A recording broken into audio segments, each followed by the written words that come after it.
पैसे का सही तरीके से व्यवहार करना, वाइस मैनेजमेंट ऑफ मनी। और but what I understand is finance is very important. लेकिन हम ये समझते हैं कि आर्थिक या धन जो है हमारे लिए बहुत महत्वपूर्ण है। The heavenly riches you will not receive if you are not managing the worldly wealth well.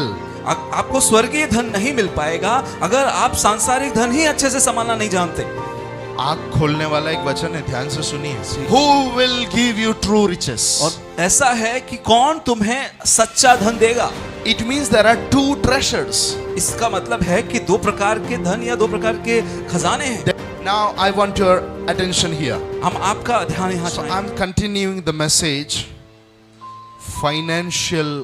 I'm speaking on financial principles. तो हम इसमें देख रहे थे आर्थिक प्रबंधन के विषय में, उसमें हम आगे बढ़ेंगे। Why a believers are not blessed financially? और क्यों विश्वासी लोग आर्थिक रूप से आशीषित नहीं होते हैं। What is the number one reason? और उसका पहला कारण क्या है। The number one reason is पहला कारण है that they are very ignorant about the blessings of the child of God. और पहला कारण ये है कि वो अपने परमेश्वर की ओर से जो आशीषें हैं उसके बारे में बहुत कम जानते हैं या जानते नहीं हैं। I want your undivided attention here. हम आपका ध्यान चाहते हैं यहाँ पर। Number two was और दूसरा क्या था। not having faith in the Lord who supplies us for our goodness or for our blessedness. और वो परमेश्वर पर विश्वास न रखना जो हमें सब भरपूरी में और भलाई में चलाना चाहता है। The Lord who is supplying goodness, the Lord who is supplying all the riches for our life, for our blessedness, we have to have faith in Him. और वो परमेश्वर जो हमारे भलाई के लिए, हमारे सुख के लिए सभी चीजें देता है और हमें वो भर के वो भरपूरी से हमें देता है, उस पर हमें विश्वास रखना है। We should have faith in Him. उस पर हमें विश्वास रखना है। Hallelujah. Hallelujah. And number three, very important thing is wise management of money. और तीसरा बहुत महत्वपूर्ण कि हमारा व्यवहार अच्छा होना चाहिए पैसे को लेकर। पैसे का सही तरीके से व्यवहार करना, wise management of money. और बुद्धिमानी से पैसे का अच्छा व्यवहार करना। Hallelujah. Hallelujah. And in that we are learning from last 3 weeks. और इसमें हम पिछले 3 हफ्तों से इसे सीख रहे हैं। Are you learning something? क्या आप सीख रहे हैं कुछ? Now speaking about money, many of you will feel that always speaking about money is not good. Some people say that. और कुछ लोग ऐसा कहते होंगे कि हमेशा पैसे की बात करना अच्छी बात नहीं है। Some people, some X generation, they felt bad, so ugly to speak about money from pulpit. और पिछली पीढ़ी के कुछ लोग पुलपिट से धन के बारे में प्रचार करने को बहुत गंदा समझते हैं। But what I understand is finance is very important. लेकिन हम ये समझते हैं कि आर्थिक या धन जो है हमारे लिए बहुत महत्वपूर्ण है। Somewhere it is connected to your salvation too. और कहीं ना कहीं ये हमारे उद्धार से संबंधित है। Many people are not growing in the salvation. The hook is money. और कई लोग अपने उद्धार में बढ़ नहीं रहे हैं, उसका कारण, उसको रोकने वाली चीज है वो धन। Bible says there are two masters. If we serve both, we will fall down. One thing what we can do is we will serve either one, leave one. That is the option which we can do. और Bible कहती है कि 2 स्वामी हैं जो कि आप या तो एक की या तो दोनों की सेवा कर सकते हैं। अगर दोनों की अगर सेवा करते हैं तो आप डूब जाएंगे, अगर एक के साथ रहेंगे तो ही option. You will serve one and leave another. और हाँ, एक के साथ आप रहेंगे और एक को छोड़ेंगे। Now who are these two masters? और ये 2 स्वामी कौन हैं? These two masters are not God and devil, but the two masters are God and money. और ये 2 स्वामी परमेश्वर और शैतान नहीं है, ये 2 स्वामी परमेश्वर और धन है। Today Jesus saying there are two masters. और आज यीशु मसीह कहता है आज दो स्वामी हैं। The problem is we are only hearing about number one master called God, but we are not hearing about number two master called finance or money. और आज समस्या यह है कि हम एक ही स्वामी के बारे में सुनते हैं, परमेश्वर के बारे में, लेकिन दूसरे स्वामी धन के बारे में, आर्थिक बातों के बारे में हम नहीं सुनते। And because of that, many believers are not growing in their spiritual life too. और यही कारण है कि कई विश्वासी लोग अपने आत्मिक जीवन में नहीं बढ़ते हैं। I can show you one verse. आपको एक वचन दिखा सकते हैं। Luke chapter number 16 and verse number 10. It says, if you, Luke 16:10. और लूका 16 उसका 10 वचन, It says, if you cannot handle the worldly health, how will you be given with true riches? और लिखा है यदि तुम पराये धन में सच्चे ना ठहरे तो जो तुम्हारा है उसे और तुम्हें कौन देगा। Here it is saying, in Hindi it is, I think it is, what it is? Paraya dhan. पराया धन। But in English it is worldly 16, wealth. Worldly wealth. और इंग्लिश में ये सांसारिक धन कहा गया है। If you are not able to handle worldly wealth well, how can you be given with true riches, the true treasures? अगर आप सांसारिक धन को अगर अच्छे से संभालना नहीं जानते तो आपको असली या सच्चा धन कैसे दिया जा सकता है। The heavenly riches you will not receive if you are not managing the worldly wealth well. आपको स्वर्गीय धन नहीं मिल पाएगा अगर आप सांसारिक धन को ही अच्छे से इस्तेमाल नहीं कर जाना जानते। फिर से बोलिए। आपको स्वर्गीय धन नहीं मिल पाएगा अगर आप सांसारिक धन ही अच्छे से संभालना नहीं जानते। आँख खोलने वाला एक वचन है, ध्यान से सुनिए। लिखा हुआ है 12 निकालिए। 12 लूका 16:12 लिखा हुआ है यदि तुम पराये धन में सच्चे न ठहरो तो जो तुम्हारा है उसे तुम्हें कौन देगा। Amen. Right. Hallelujah. The translation is still not well. It is, और ट्रांसलेशन में यहाँ भी कुछ कमी है। who will give you true riches? और ऐसा है कि कौन तुम्हें सच्चा धन देगा। Hallelujah. If you want to receive, there are two treasures too. और इसी तरीके से दो प्रकार के खजाने हैं, दो प्रकार के धन हैं। कितने लोग को मालूम है? Jesus said that don't toil for the worldly wealth which thieves will take away.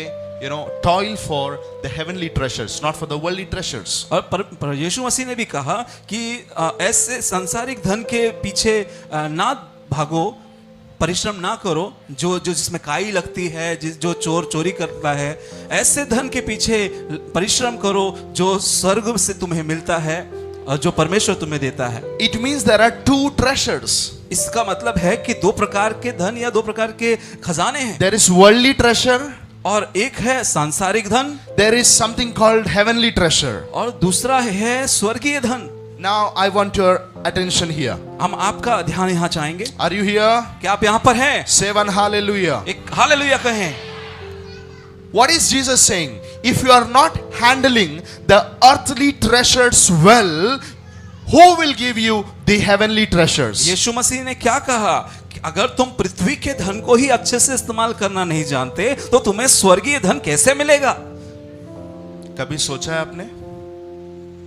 हमको लगता है प्रार्थना करने से मिल जाएगा, हमको लगता है आराधना करने से, सिर्फ आराधना करने से ऊपर का धन हमको मिलेगा।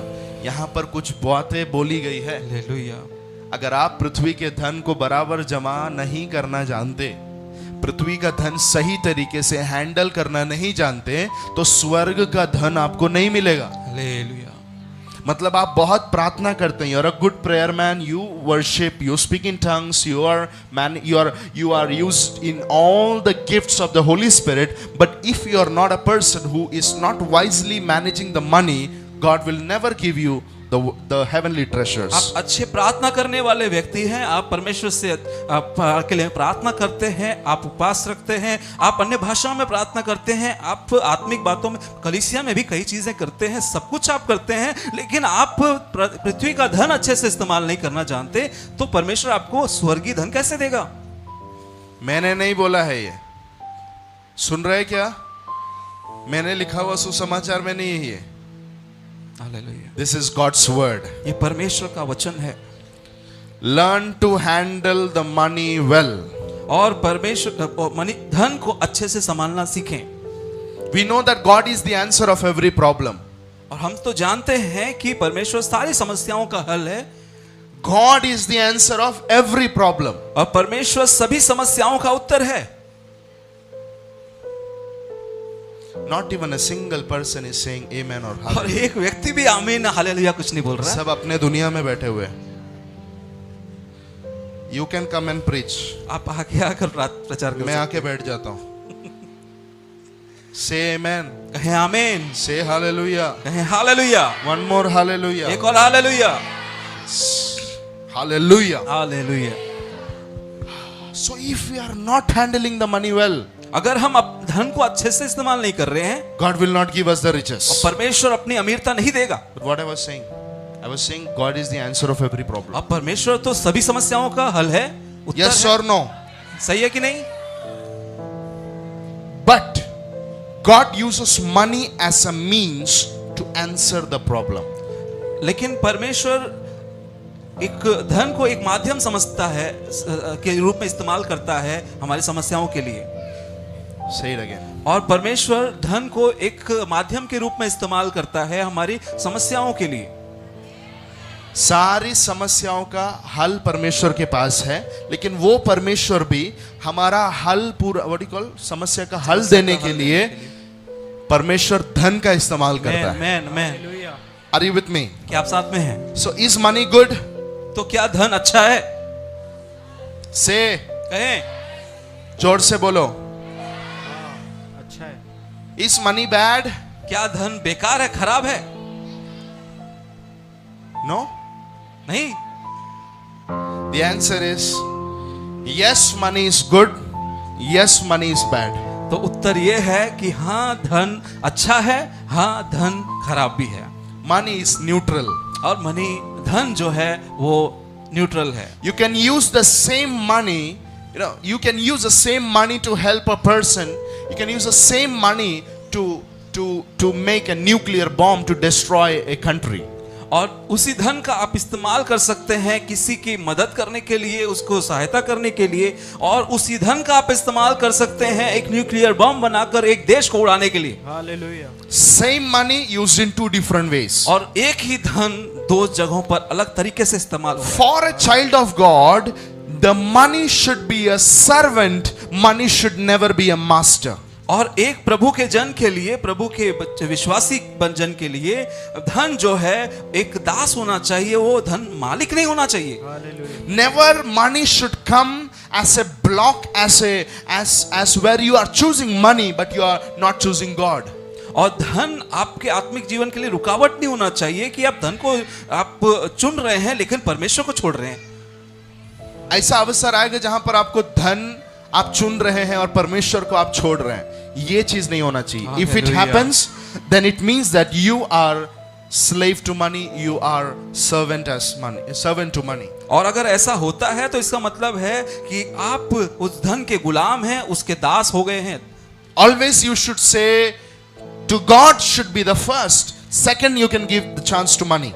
आपको हमेशा ऐसा करना है, कहना है, करना है कि धन परमेश्वर पहले स्थान पर है, बाकी उसके बाद आप धन को स्थान दे सकते हैं। आमेन। Hallelujah. So can we store money on earth? तो क्या हम पृथ्वी पर धन इकट्ठा कर सकते हैं? यस कहें हाँ या ना? यस। हाँ। हाँ ना बोल रहे हैं कुछ लोग। Jesus said that don't collect treasures on earth.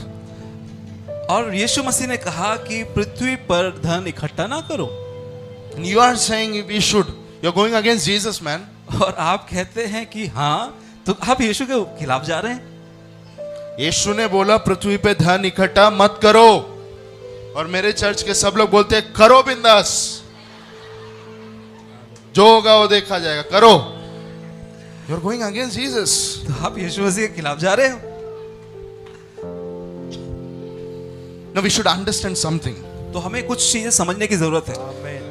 See, that same God in another portion, somewhere in Luke, he's using parable, and he's saying to that servant that, hello man, why couldn't you give my money to the investors, and why didn't you multiply my money? Why didn't you invest it?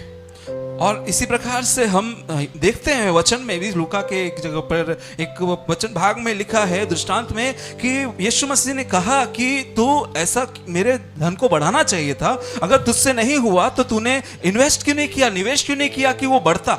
Same Jesus is saying, why didn't you put the money into bankers with investors? और वही यीशु मसीह कहता है कि तुमने अपने धन को bankers को या धन को बढ़ाने वाले निवेशकों के पास क्यों नहीं दिया। Why didn't you get the interest, and why didn't you increase that money? और तुमने क्यों उसको बढ़ाया नहीं कि उससे ब्याज भी मिलता। Same Jesus is saying two things. और यही यीशु मसीह दो बात कहता है। One side is saying don't invest, another side is why didn't you invest? और एक तरफ तो कहता है कि तुम निवेश ना करो, और दूसरी जगह कहता है निवेश करो। हालेलुया। यीशु को कुछ तो प्रॉब्लम है पक्का।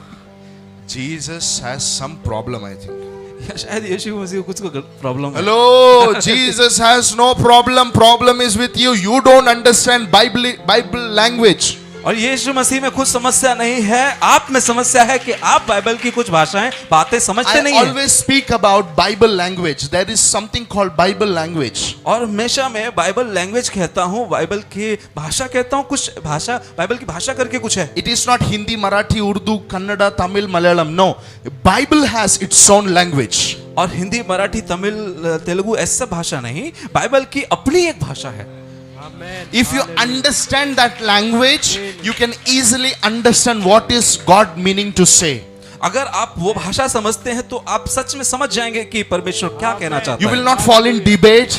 आप किसी लड़ाई में नहीं You will जुड़ेंगे। not go beyond wrong teachings. आप गलत शिक्षा में भी नहीं जाएंगे। Why? Because you're the person, you understand Bible language. क्योंकि आप वो व्यक्ति हैं जो समझते हैं कि बाइबल की भाषा क्या है। Hallelujah. Hallelujah. Now, storing up treasure means you are going to live on earth like forever. और पृथ्वी पर धन इकट्ठा करने का अर्थ मतलब ये निकलता है कि आप पृथ्वी पर हमेशा के लिए जीने वाले हो।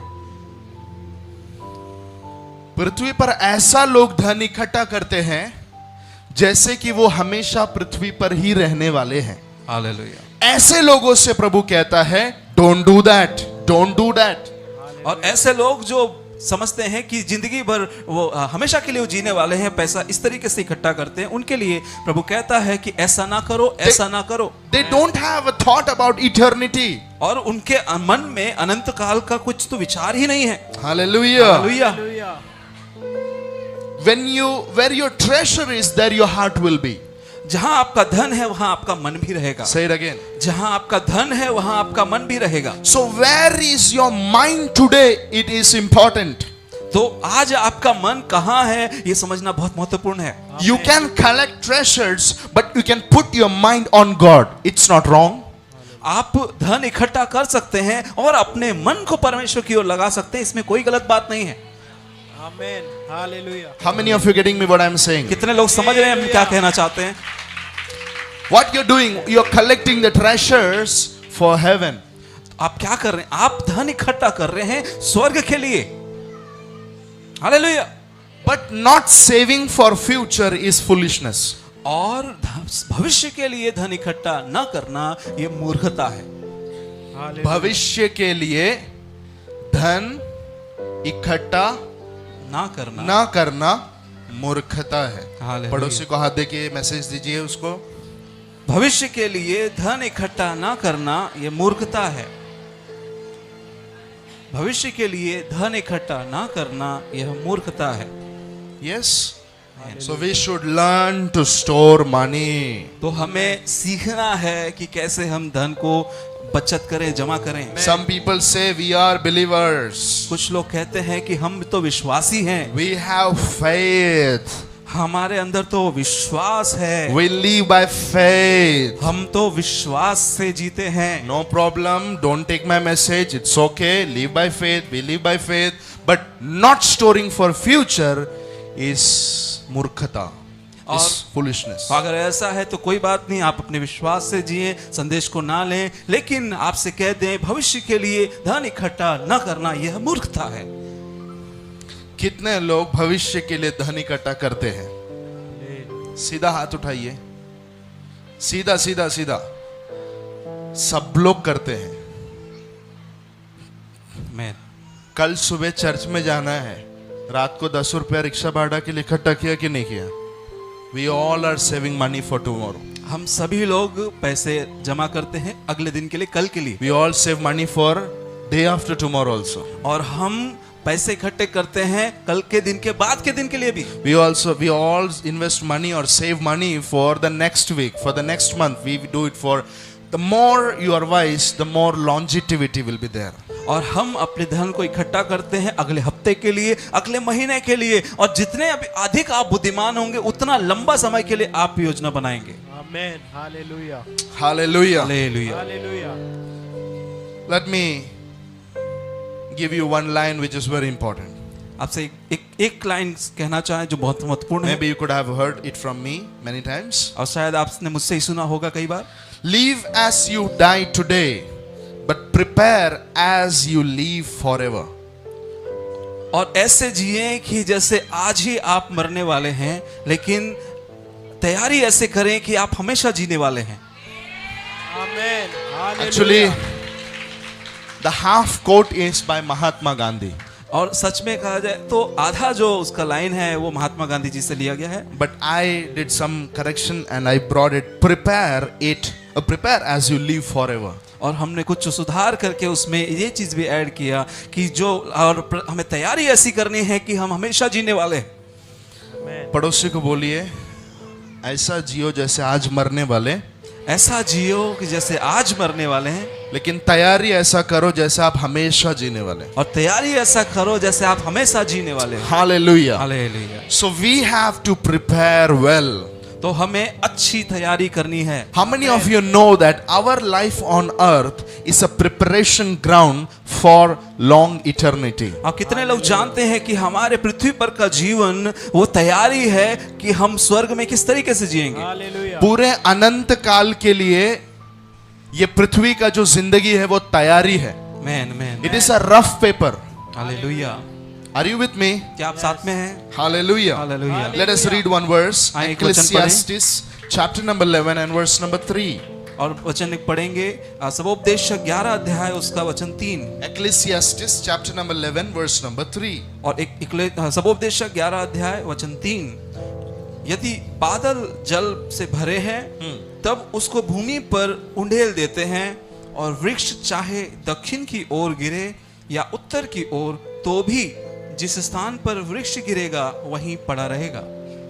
It says, if the cloud be full of rain, they empty themselves upon the earth, and if the tree fall toward the south or toward the north, in the place where the tree falleth, there it shall be. और Now here we see, if the cloud is coming, it is a sign that there is going to be a big rain. और यहाँ हम देख रहे हैं कि यहाँ अगर बादल है और बादल का चिन्ह है कि अगर वो बादल भरा हुआ है जल से तो वो वर्षा वहां होगी। Yes or no? ये सही है क्या? Whenever we see that a rain is coming, we prepare ourselves. और जब भी हम देखते हैं बादल को तो हम तैयार हो जाते हैं अपने। Hallelujah. हालेलुया। Hallelujah. आधे लोग तो है क्या मेरे साथ में? Hallelujah. When we see the cloud, we get ready. Amen. Bring the clothes in. और जैसे ही बादल हमें दिखता है हम तैयारी करने लगते हैं, अरे वो बारिश आने वाला है, बादल वो कपड़े अंदर ले लो। Yes. Hallelujah. You are ready because there is a cloud. When you see cloud, you get prepared. और आप तैयारी करते हैं क्योंकि वहां बादल दिखा आपको, बादल देखते ही आप तैयारी में लग गए। Here it is called as principle of preparedness. Verse number 3 speaks about principle of preparedness. और एक सिद्धांत है तैयारी का सिद्धांत जो हम वचन 3 में देखते हैं। Many times in your life there may come bad climate. और कई बार आपके जीवन में एक ऐसा समय आएगा जहां आप कह सकते हो कि बुरा मौसम, आपकी जिंदगी में बुरा मौसम का समय आ सकता है। Hallelujah. What we have to do, we have to be prepared, ready to face it. और हमें क्या करना है, हमें तैयार रहना है। हमको उसको वो दिन आने से पहले उसकी तैयारी करनी है कि हम उससे सह सकें। सबके लाइफ में बुरा दिन आ सकता है, हालेलुया। बुरा मौसम आ सकता है। बुद्धिमान व्यक्ति ये मालूम होने के बाद में वो उसकी तैयारी में लगा रहता है। He is getting ready to face that bad climate. और बुद्धिमान व्यक्ति तैयार रहता है उस खराब मौसम को सहने के लिए। Hallelujah. Let me tell you, expect the best, but be prepared for the worst. आपसे कहना चाहते हैं, हमें अच्छी चीजों की आशा तो लगानी है, लेकिन खराब चीजों के लिए तैयार होना है। Always in your life, expect the best is going to come, but be prepared even for the worst. हमेशा अपने जीवन में आपके जीवन में बेस्ट आएगा इसकी आशा तो या उसके लिए तो आप सोचें, लेकिन तैयारी ऐसी करनी है कि खराब से खराब, बिल्कुल खराब भी हुआ तब भी हम तैयार रहें। हालेलुया। आमेन। आपके जीवन में अच्छा ही होगा ये अपेक्षा रखनी है, लेकिन तैयारी बेकार से बेकार भी हो सकता है, Amen. उसकी करनी है। हमें पड़ोसी को संदेश दीजिए, कम ऑन क्विकली। आपके जीवन में अच्छे से अच्छा ही होगा, अच्छे से अच्छे बातों की अपेक्षा करनी है, लेकिन तैयारी बुरी से बुरी चीजें हो सकती है, उसकी तैयारी में जीना है। Amen. Because every time it won't be good. क्योंकि हमेशा सब कुछ अच्छा नहीं रहेगा। Hallelujah. It is written in the Bible, God gave wisdom to Joseph. He gave dream to Joseph that there is going to be a famine coming on the land. और ऐसा Bible में भी लिखा है कि वहां यूसुफ को परमेश्वर ने स्वप्न दिया कि देख वहां अकाल आने वाला है, और वो उसकी तैयारी में लगा। There is going to be a big famine coming on the land. और वहां पर एक बड़ा अकाल आने वाला था पृथ्वी पर। What did Joseph did? तो वहां यूसुफ ने क्या किया? Let us read Genesis 41-48. और आए पढ़ें उत्पत्ति 41-48। Genesis 41 and 48. उत्पत्ति 41 अध्याय उस वचन 48। और यूसुफ उन 7 वर्ष में सब प्रकार की भोजन वस्तुएं जो मिस्र देश में होती थी जमा करके नगरों में रखता गया, और हर एक नगर के चारों ओर के खेतों को भोजन वस्तुओं को वह उसी नगर में इकट्ठा करता गया। Hello. Because Joseph had the dream of famine, what was he doing? He was collecting the food grains for around 7 years. और क्योंकि यूसुफ को परमेश्वर से वो स्वप्न मिला कि अकाल आने वाला है, तो उसने क्या किया? उसने उन सालों में 7 सालों तक भोजन वस्तुओं को इकट्ठा करना शुरू कर दिया था, कर रहा था। Because that was a time of ample supply, the word says. और क्योंकि वहां ऐसा एक शब्द लिखा हुआ है कि वहां भरपूरी से इकट्ठा किया जा रहा था। 53. अच्छा 53 वचन।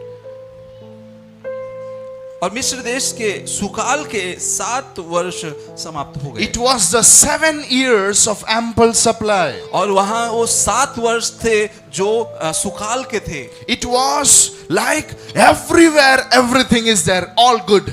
और वहां पर सब कुछ बहुत अच्छा था, सुकाल था, सब कुछ बहुत बेहतरीन था। What was this wise man Joseph doing?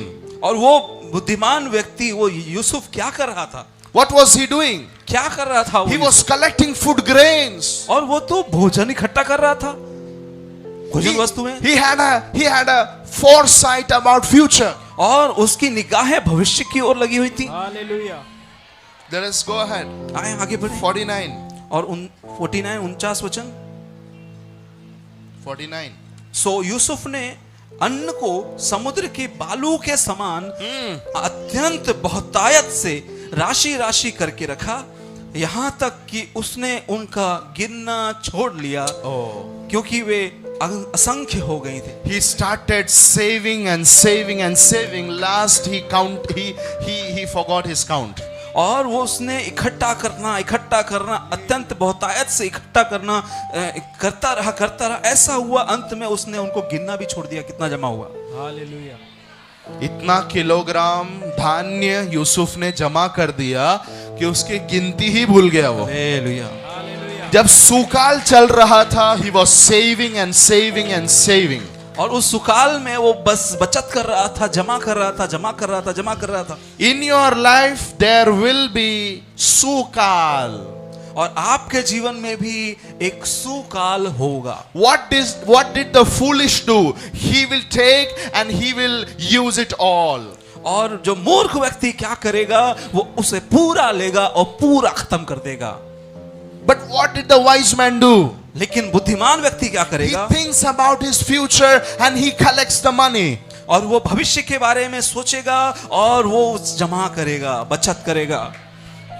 He did that. और उसने ऐसा किया। Hallelujah. Hallelujah. Verse number 54 to 57. और वचन 54 से 57। Read it.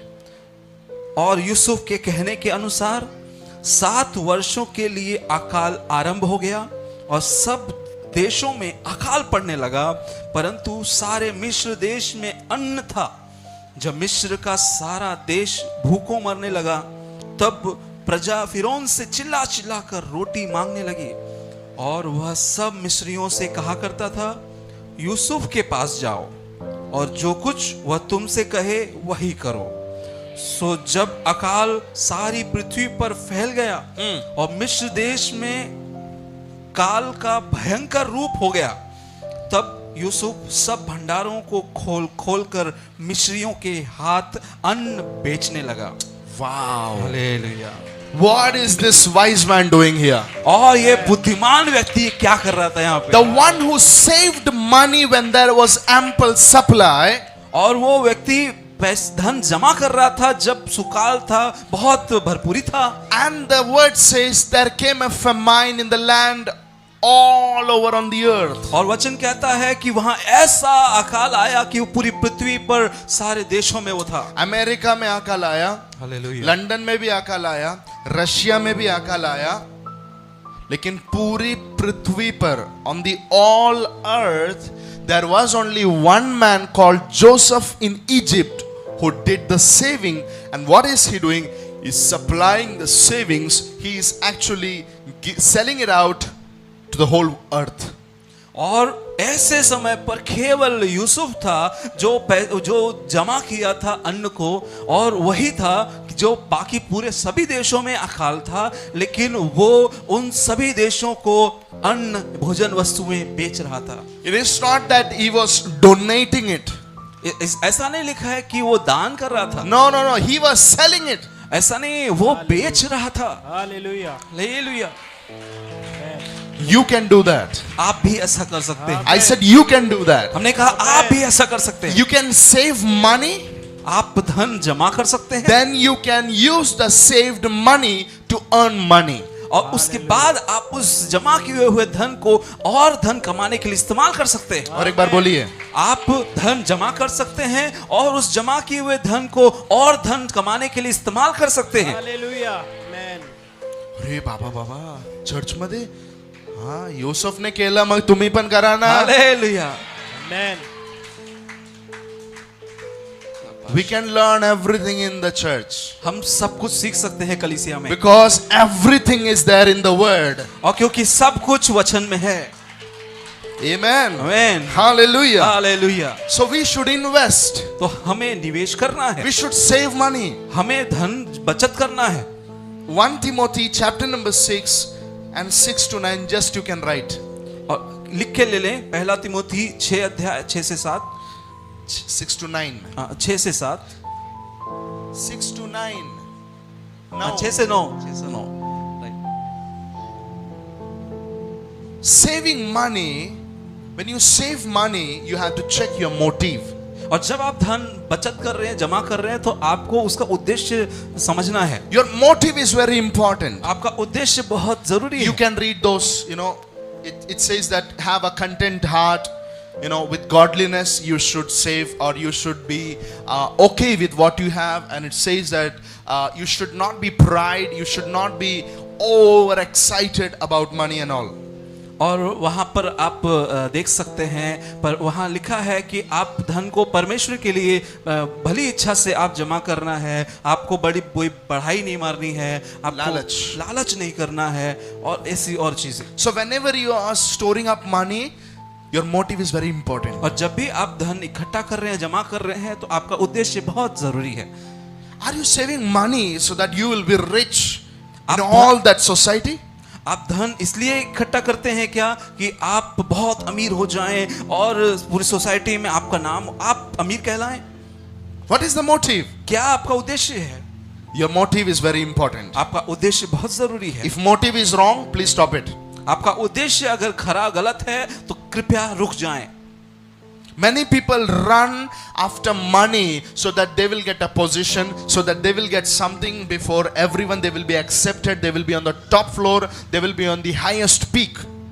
और कुछ लोग धन इसलिए इकट्ठा करते हैं कि वो ऊंचे कहलाए जाएं, बहुत नामी कहलाए जाएं, बहुत वो सबसे टॉप पर हो, सभी लोगों के सामने उनकी इज्जत हो, बहुत कुछ इस तरीके से लोग They will brag about their investments. और वो अपने धन के या जमे किए हुए पैसों के ऊपर बढ़ाई मारते हैं अपने। Oh, that land is mine. और वो कहते हैं वो जमीन मेरी है, That house is mine. और वो घर भी मेरा है, This house is mine. और ये घर भी मेरा है, और एक घर है पीछे वाला.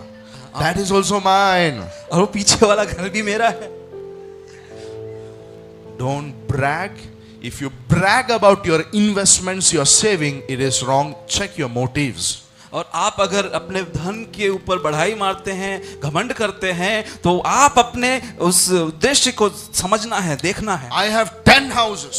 मेरे पास 10 घर हैं। तेरे पास कितना है बता? Don't brag. बढ़ाई नहीं मारना।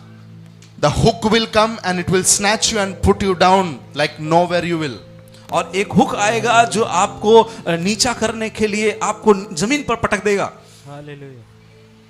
Then you will have no घर. और फिर आपके पास कोई घर नहीं होगा। अरे उसके लिए भी हालेलुया बोलते हैं आप लोग।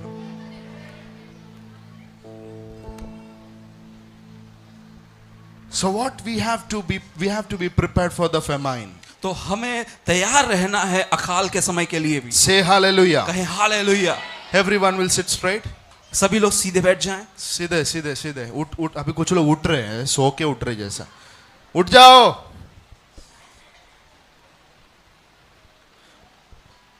Sit straight. सीधे बैठें। We are going to one house. और हम एक घर में जाने वाले हैं। Are you ready? क्या सब तैयार हैं? We went to that wise woman's house. Do you remember? हम एक बुद्धिमान स्त्री के घर में गए थे, आपको याद है किसी को? कुछ लोग को याद है। Because few people are always raising hand, put a parda here from next Sunday. I will not see the hands. Don't translate. Let it be. कितने लोग को याद है भैया? बुद्धिमान स्त्री। Let us go to one household. और हम एक घर में चलेंगे इस समय। Can you guess whose house it is? क्या आप अंदाजा लगा सकते हैं कौन सा घर है ये? किसका घर है? किसका घर है? Whose house it is? किसका घर है ये? Let us go to Shriman and श्रीमान मुंगी के घर जाते हैं। आए हम चलते हैं श्रीमान मुंगी के घर पे। Are you ready? क्या सब तैयार है? Are you ready to come with me to Mr. And's house? क्या आप सब तैयार हैं मिस्टर मुंगी के घर पे चलने के लिए? Proverbs chapter number 6 and 6 to 8. और नीति वचन 6 अध्याय और 6 से 8। Proverbs 6 to 8. नीति वचन 6 से 8। Come on, quickly. There we see mother ant is there, father ant is there, children are there, a big house. और वहाँ हम देखते हैं एक माता मुंगी है, माता पिता हैं, उनके बच्चे भी हैं मुंगियों में। मुंगी मम्मी है, मुंगी पप्पा भी है, और मुंगियों के बच्चे भी, इन दोनों के बच्चे लोग भी। Big house, say big house, और बड़ा घर है। Are you ready? क्या सब तैयार हैं? Now what are they doing? कि वहाँ क्या लिखा है? Now actually this is for all those who are lazy. और ये उन सब के लिए है जो लोग आलसी हैं। Come on. It says, go to the ant, thou sluggard, consider her ways and be wise. और वहां लिखा है, हे आलसी, चींटियों के पास जा, उनके काम पर ध्यान दे और बुद्धिमान हो जा। Verse number 7. और 7 वचन, Which having no guide, no overseer, no ruler. और उनके ना तो कोई न्यायी होता है, ना प्रधान और ना प्रभुता करने वाला। Verse number 8. और 8 वचन, Provided her meat in the summer and gathered her food in the harvest. और तो भी वे अपना आहार धूपकाल में संचय करती हैं, कटनी के समय अपना भोजन वस्तु बटोरती हैं। Same like what Joseph did, this ant is also doing. और उसी तरीके से जैसे यूसुफ ने किया, ये चींटियां भी करती हैं। When it is harvest time, और जब वो कटनी का समय है, they will collect money. तो उस समय वो पैसे जमा करती हैं They will collect the food grain. और वो धन को, भोजन वस्तु जमा करती हैं। There is no prime minister in the house. और उनके घर में कोई प्रधानमंत्री नहीं है, There is no finance minister in the house. और कोई फाइनेंस मिनिस्टर नहीं है, There is no ruler. There is nobody, no president in the house. But still, that ant with that small brain, that ant is busy in collecting money, investing money, or I can say investing food grains. और वो वहां पर उनका ना तो कोई प्रधान है, ना उनको कोई प्रभुता करने वाला, लेकिन वो अपने इस छोटी सी बुद्धि से वो अपने घर में कटनी के समय वो भोजन वस्तुओं को निवेश करते, या कहा जाए कि भविष्य के लिए इकट्ठा करते हैं। मुंगी ने मुंबई यूनिवर्सिटी से कॉमर्स में पोस्ट ग्रेजुएशन नहीं किया है, no education, but still they are investing. और फिर भी वो निवेश कर रहे हैं, नो अकाउंट्स, उनका कोई अकाउंट्स नहीं, but still they are investing. फिर भी वो निवेश कर रहे हैं। Why? Because they are wise. क्यों? क्योंकि वो बुद्धिमान है। बुद्धि मान है। बुद्धिमान है, इस मैन के पास में क्या है? बुद्धि है। बुद्धि है। मैंने सोचा हमारा बुद्धि 300 ग्राम का है बोलते, राइट? 300 grams it is. ये मूंगी का दिमाग कितना रहेगा? But in that small brain they are doing it. और उतने से छोटे से बुद्धि में, उतने से मन में वो ये सब कुछ कर लेते हैं। और 300 ग्राम का बुद्धि रख के हम लोग पूरा उड़ा देते हैं। Hallelujah. That's why it says, go to ant house. इसीलिए कहा कि जाओ चींटियों के घर में देखो। Don't go to the wealthiest person. No. और ऐसा नहीं कहा कि सबसे अमीर व्यक्ति के घर पे जाकर देखो, Go to Ambani's house. कि जाओ तुम अंबानी के घर पे देखो। Does it make sense? क्या ये समझ रहे हैं आप? 2 Corinthians chapter number 12 and verse number 14 says, parents have to save money for children. Children will not save money for parents. और 2 कुरिन्थियों 12 अध्याय 14 वचन में लिखा है कि जो पालक लोग हैं, माता पिता हैं, वो बच्चों के लिए धन इकट्ठा करते हैं, बच्चे माता पिता के लिए नहीं करते। माँ बाप क्या करते हैं? क्या करना है अपने बच्चों के लिए, बच्चों के भविष्य के लिए, सारी बातों के लिए धन इकट्ठा करना है। बच्चे माँ बाप के लिए धन इकट्ठा नहीं करते, ऐसा बाइबल कहता है। हालेलुया। सारे माँ बाप एक हालेलुया बोलिए। हालेलुया। बच्चे लोग जोर से एक हालेलुया बोलिए। हालेलुया।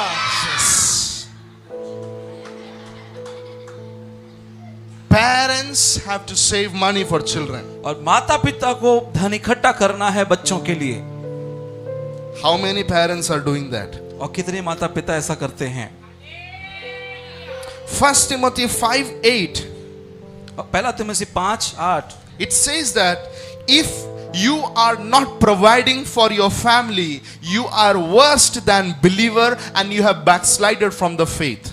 वहां लिखा है कि तुम अगर विश्वासी होकर अपने ऐसा नहीं करते हो, घर का अच्छा प्रबंध नहीं करते हो, तो तुम एक विश्वासी से भी अविश्वासियों से भी गए गुजरे हो गए हो। If you're not providing for your own, especially for those of your own house, he had denied the faith and was then unbeliever. यदि कोई अपनों की और निज करके अपने घराने की चिंता ना करे, तो वह विश्वास से मुकर गया है और अविश्वासी से भी पूरा बन गया है। अगर कोई भी मेहनत करके धन जमा नहीं कर रहा है अपने घर के लिए, परिवार के लिए, वो व्यक्ति अविश्वासी से भी गए गुजरा है। हालेलुया। क्यों? अविश्वासी अपने परिवार को संभाल रहा है, अविश्वासी अपने घर को चला रहा है, लेकिन ये विश्वासी the believer is not saving money. लेकिन ये विश्वासी अपने घर में ऐसा प्रबंधन नहीं कर रहा है, धन इकट्ठा नहीं कर रहा है। Hello, hallelujah. शांति का एक हालेलुया बोलिए। हालेलुया। सीधे बैठ जाइए, अभी एकदम सीधे, सीधे सीलिंग तक सर टच हो जाएगा तो भी चलेगा, सीधे बैठिए। Yes,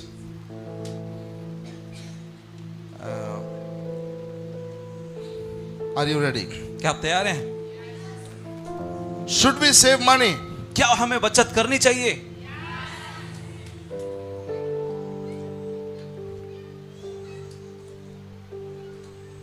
We have 365 days in one year. हमारे पास एक साल में 365 दिन होते हैं। किसी को कम है क्या? कम है तो we will fast for 40 days. तो अगर कम है तो हम 40 दिन उपवास रखेंगे। All have 365 days. सभी के पास 365 दिन है। सबके पास। Yes. What if we save 1 rupees one day? और क्या होगा अगर हम प्रतिदिन रोज 1 रुपया जमा करें? In the family there are 5 people. और परिवार में 5 लोग हैं। If 5 people is saving 1 rupees per day, we can save around 1,825 rupees in 1 year.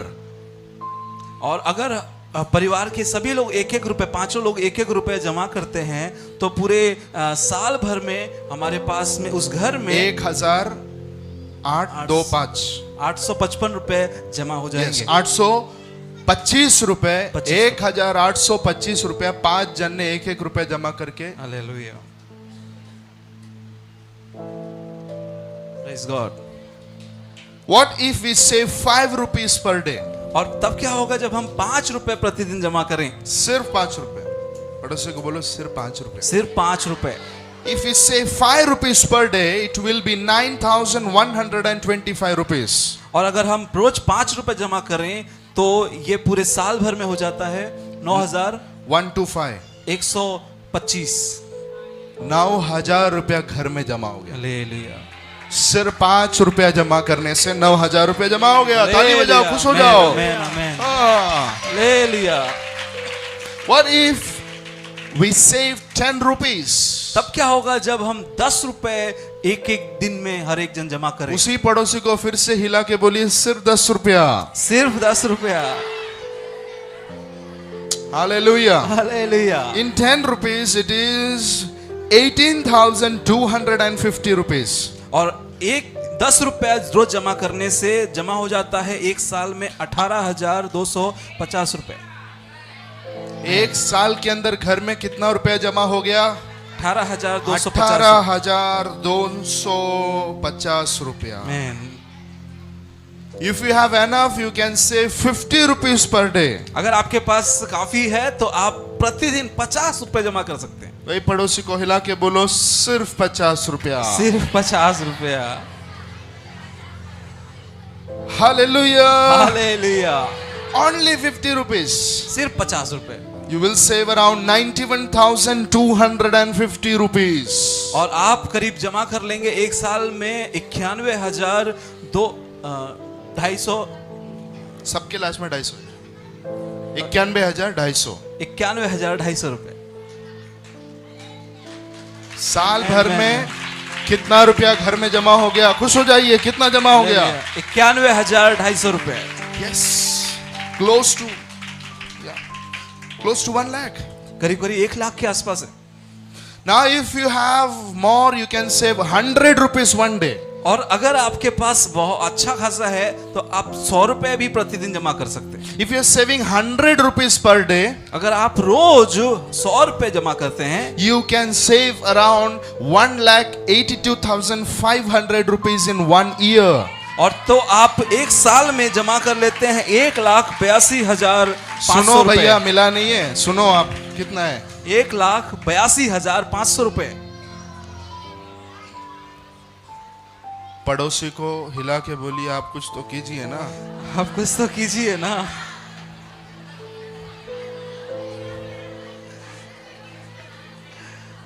आप कुछ तो कीजिए ना। दिन में कितना खा के खत्म करे उसका सब बारे में सिर्फ सोचना नहीं है। Hallelujah. Hello, all wise people will say amen. और सभी बुद्धिमान लोगों ने कहा आमीन। Saving is the first step to investment. और बचत करना ये पहला कदम है हमारे निवेश करने में। हालेलुया। आमीन। If there is no saving, there will be no investment in your life. अगर आपके जीवन में वो बचत नहीं है तो आप निवेश ही नहीं कर पाएंगे। First, you have to save something, then invest that saved amount somewhere from where you can generate money. और आपको पहले धन बचत करना है, उसके बाद आपने वो जो जमा किया हुआ बचत किया हुआ पैसा है वो कहीं पे निवेश करके और पैसे जमा बढ़ा सकते हैं, You can earn more money. और धन कमा सकते हैं। Hallelujah. Hallelujah. Now I will close by saying it. Why should we invest? और हम यहाँ क्लोज करेंगे और बंद करेंगे, लेकिन उससे पहले हम देखेंगे कि क्यों कैसे Why should we save? क्यों हमें पैसे जमा करने हैं। Number one, पहला का it is to have a safe future for your family and for your immediate family. और इसलिए कि हमारे पास में सुरक्षित भविष्य और सुरक्षित परिवार भविष्य के लिए रहे, To have a safe future. और हमारा अच्छा सुरक्षित भविष्य रहे। सब लोग बोलिए सुरक्षित भविष्य। सभी लोग कहें सुरक्षित भविष्य। Number two, और दूसरा, we can have an additional income from the savings. और हमारे पास में हमारे बचत से हमारे पास और का आमदनी रहे। बचत करके क्या रहेगा? इनकम रहेगा। आमीन। इसलिए सेविंग होना चाहिए। आमीन। Hallelujah. हालेलुया। Number three, और तीसरा, you will not be a burden to anyone, but in your old age you will live proudly. और आप किसी के ऊपर बोझ नहीं बनेंगे, अपने बुढ़ापे में आप गर्व से जिएंगे। फिर से बोलिए ये वाला। आप किसी पर बोझ नहीं रहेंगे, अपने बुढ़ापे में आप गर्व से जिएंगे। बुढ़ापे में अगर गर्व से जीना है, जब हाथ पैर काम नहीं करेगा तब अगर गर्व से जीना है तो अभी से सेव करके इन्वेस्ट करना शुरू करना है। आमीन। आमीन। किसी के लिए आप बोझ नहीं बनेंगे। हालेलुया। दरवाजे से दरवाजा जाके खटखटाने का वो टाइम पे जरूरत नहीं रहेगा। Amen. If we take a decision in finance to save finance, तो अगर आप निर्णय लेते हैं इस धन के बारे में तो आप कह सकते हैं धन, कहें धन। There are 3 types of investments. और ऐसे 3 तरीके के निवेश होते हैं, राइट इट डाउन। लिख के लें। शॉर्ट टर्म इन्वेस्टमेंट्स, और थोड़े समय का निवेश, शॉर्ट टर्म इन्वेस्टमेंट्स। और थोड़े समय का निवेश। नंबर 2, और दूसरा, मीडियम टर्म इन्वेस्टमेंट, और मध्यम काल का निवेश। मध्यम काल का निवेश। Come on. Number 3, long term investments. और दीर्घ काल का निवेश। ये सुनने के बाद में अगर अंदर कुछ भी नहीं हो रहा है तो प्रॉब्लम है। हर एक वचन हमारे मन फिराव के लिए है। भोले लोग इससे क्या प्राप्त करते हैं? लिखा है बुद्धि प्राप्त करते हैं। आमीन। आमीन। Hallelujah. Hallelujah. So we should have short term investment. तो हमारा एक छोटा समय का निवेश होना चाहिए। Save money with less risk. और पैसे invest money with less risk. और निवेश ऐसे करना है कि उसका कम से कम उसमें रिस्क हो, You will get a good returns back. और अच्छा उसका रिटर्न आपको मिले। Hallelujah. Hallelujah. It can be around for 3 years. और ये कुछ 3 साल तक का हो सकता है। Short term investment is for 3 years. और छोटे काल का जो निवेश है वो 3 साल का है। See, I am not coming as a LIC man here. मैं यहाँ पर LIC में आदमी के LIC की तरफ से नहीं हूँ, I am from Life in Christ. और मैं यीशु के जीवन यीशु की तरफ से जो है उसकी तरफ से। Life in Christ कंपनी से हम आए हैं और हम आपको कुछ बातें सिखा रहे। That's it. आमीन। आमीन। Hallelujah. Investment up to 3 years. और 3 साल तक का निवेश। 3 साल का निवेश किया तो क्या हो सकता है? 3 साल के बाद में मिलने वाला पैसा can be use for the school admission, buying house items, medical emergency, you can use it for as you want. और 3 साल तक का निवेश किया तो उससे जो पैसा जमा होगा वो आप किसी मेडिकल इमरजेंसी में, किसी बच्चों की पढ़ाई में, किसी और चीजों में, जहां आप चाहे वहां इस्तेमाल बोलिए कर सकते 3 हैं। साल। 3 साल। जोर से जल्दी जल्दी कहे 3 साल। नंबर 2, और दूसरा मीडियम टर्म इन्वेस्टमेंट। और मध्यम काल का निवेश। This investment is for 3 to 15 years. और ये इसका समय काल है 3 साल से 15 साल तक का। 3 साल से 15 साल तक का निवेश पद्धति में अपने धन को डालना है। Man. Why? Because the children in the house, they are growing bigger, taller and fatter.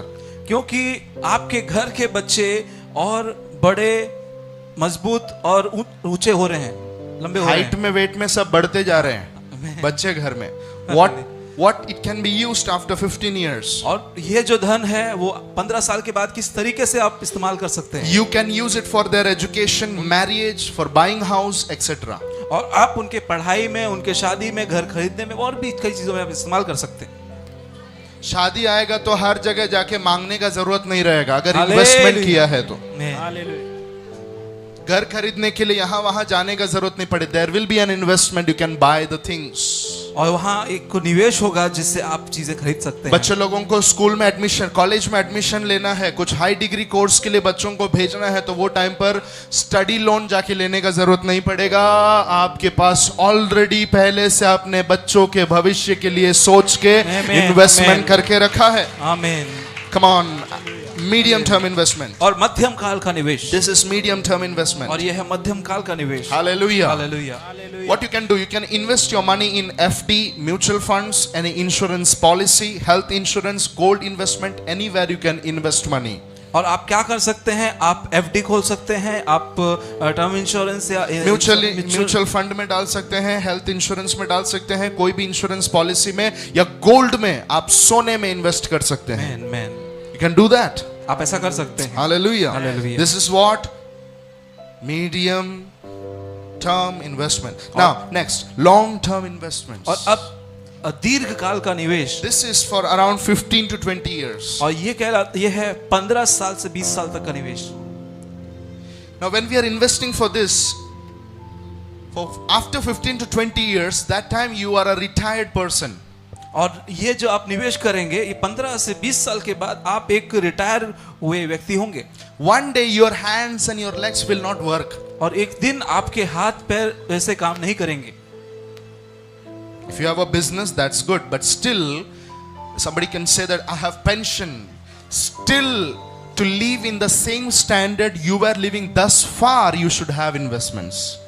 और हो सकता है आपका कोई बिजनेस हो या कोई कहे कि हमारा तो पेंशन होगा, फिर भी आप वो वही स्टैंडर्ड में जीने के लिए आपके पास में निवेश होना जरूरी है। पहला जो स्टैंडर्ड में जी रहे थे, बुढ़ापे में भी आकर वही स्टैंडर्ड में जीना है तो क्या चाहिए? इन्वेस्टमेंट चाहिए, निवेश करना है, बचाया हुआ पैसा निवेश करना है। Hallelujah, hallelujah, praise God, praise God. You can have it, you know, you know some people invest their money in chitti. Sorry, BC. हाँ, कुछ लोग अपने पैसे को बीसी में जमा करते हैं। Hallelujah, hallelujah. BC में पैसा जमा करने वाले एक हालेलुया बोलिए। कम लोग हैं। If you're doing that, अगर ऐसा आप करते हैं that's good. तो ये अच्छा है। But check the faithfulness in the chitti company. लेकिन आपको उस जो बीसी जहां जमा होती है उस कंपनी का विश्वास योग्यता आपको जांचना है। We'll recommend that if it is a single person running the chitti, you should check the faithfulness. Many times it happens that the single person who is running the chitti, he takes away the money. When it is the time to give, he will run away. और ऐसा होता है कि अगर एक व्यक्ति उसको चलाने वाला है, उस चिट्टी फंड को अगर कोई चलाने वाला है, अगर वो एक ही व्यक्ति है तो कई बार ऐसा होता है कि वो पैसे जमा करने के बाद थोड़ा थोड़ा उसमें से लेता रहता है और एक दिन पूरा लेकर चला जाता है। चिट्टी का पैसा मिलने के टाइम पे चिट्टी वाला भाग गया। ये आपके साथ नहीं होना है। Check the faithfulness many times. और हमें विश्वास योग्यता जांचना है हर बार। Proverbs 15:22 says, taking consultation. और नीति वचन 22:15 कहता है, 15 का 22, 15 का 22 कहता है, बुद्धिमान व्यक्ति सलाह लेता है। हालेलुया, बुद्धिमान व्यक्ति क्या करता है? सलाह लेता So है। before putting your money into BC, take some consultations. और जब भी आप बीसी में पैसे जमा करें, जरूर आप किसी से इसके बारे में सम्मति लें, सलाह लें। Proverbs 14:15 says, और नीति वचन 14:15 कहता है, 14:15 says, simple believes everywhere, but the wise consider his steps. लिखा है, समझ वाले का मन ज्ञान की खोज में रहता है, परंतु मूर्ख लोग मूर्खता से पेट भरते हैं। 14 का 15, ओके, 14 का 15, नीति वचन 14 the उसका 15। simple believeth in every word, but the prudent man looketh well to his going. भोला तो हर एक बात को सच मानता है, भोला तो हर एक बात को सच मानता है, परंतु चतुर मनुष्य समझ बूझ कर चलता है। आमेन, आमेन। So whenever you invest money anywhere, you have to be very wise. और जब कभी भी आपको अपने धन को निवेश करना है, आपको बुद्धिमान होकर करना है। How many of you have learned something about investments? और कितने लोगों ने कुछ सीखा है निवेश के बारे में? If you invest today, you don't have to cry tomorrow. अगर आज आप निवेश करते हैं तो कल आपको रोने की जरूरत नहीं पड़ेगी। अपनी रोटी को जल के ऊपर डाल दे, आमेन। कुछ दिनों के बाद में तू उसे पाएगा। हालेलुया। Principle of investment. और निवेश करने का नियम। One verse finally I will say and I will close. और अंतिम वचन हम देखेंगे, उसके बाद हम बंद करेंगे। Ecclesiastes 11:2. और सबोपदेशक 11:2, 11:2. सबोपदेशक 11:2, What it says. और क्या कहता है? Give a portion to 7 and also to 8, for thou knowest not what evil shall be upon earth. कि 7 वरन 8 जनों को भी भाग दे, क्योंकि तू नहीं जानता कि पृथ्वी पर क्या विपत्ति आ पड़ेगी। Hello. Hallelujah. The word says, take your money, put it in 7 or 8 place. और वचन कहता है कि अपने धन को लो और 7 या 8 जगह पर आप निवेश करो। This is called principle of diversification. और ये कहलाता है पैसे को अलग अलग जगह पर निवेश करने का नियम। पैसे को 7 जगह पर डालने का सिद्धांत। मैन। कई बार क्या होता है, कुछ लोग पैसे लेते हैं और पैसे को लेकर एक ही जगह पर डाल देते हैं। अगर वो फूट गया तो पूरा चला गया। That's why it is said that keep your eggs in different baskets. इसीलिए कहा जाता है कि अपने अंडों को अलग अलग टोकरियों में रखो। एक ही टोकरी में अंडा रख दिया, वो बास्केट गिर गया तो 7 का 7 अंडा टूट गया, 8 है तो 8 गया, 10 है तो 10 गया। लेकिन अलग अलग जगह पे डाल के रखा है तो मदद होगी। मैन। एक टूटा तो भी 6 है ना अपने पास, हालेलुया। 2 टूटा तो भी 5 है ना हमारे पास। Amen. Use your brain, use your wisdom to save money. अपने दिमाग को, अपने बुद्धि को आप इस्तेमाल करें धन को बचत करने के लिए। आइक रहे क्या तुम लोग? सुन रहे हैं क्या आप लोग? We have to diversify our money. हमें अपने धन को अलग अलग जगह पर निवेश करना है।